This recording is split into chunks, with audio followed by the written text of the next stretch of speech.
পড়েছি কবি আবু জাফর ওবায়দুল্লাহ রচিত মা গো ওরা বলে কবিতাটি।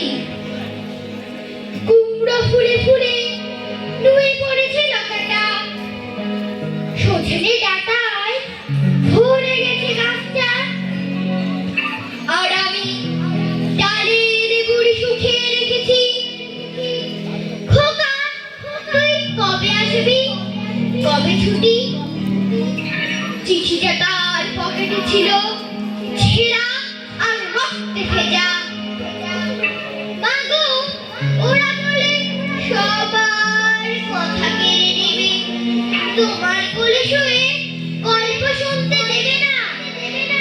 বলো মা তাই কি হয়? তাই তো আমার দেরি হচ্ছে, তোমার জন্য কথার ঝুলি নিয়ে তবেই না। খায়রুল ভাই, রেল খায়রুল ভাই। লক্ষ্মী মা রাগ করে না, মাত্র তোর কটা দিন, পাগল ছেলে। মা করে আর হাসে, তোর উপরে রাগ করতে পারি? মা নারিকেলের চিড়ি উঠে কুর্তি ধানের মুরগি ভাজে, এটা সেটা আরো কত কি, তার খোকাতে পারে ফিরবে ক্লান্ত খোকা। কুমড়ো ফুল শুকিয়ে গেছে, ঝরে পড়েছে ডাটা, পুইলতাটা নেতানো। খোকাইনি ঝাপসা চোখে মা তাকায়, উঠোনে উঠোনে যেখানে খোকার সব শুকুরেরা ব্যবচ্ছেদ করে।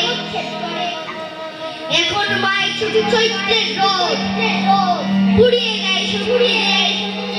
তারপর দাওয়ায় বসে মা আবার ধান ভাঙে, ফিরনি ধানের খই ভাজে। খোকা তার কখন আসে, কখন আসে। এখন মায়ের চোখে শিশির ভোর, স্নেহের রোদে ভিজে পড়েছে। ধন্যবাদ।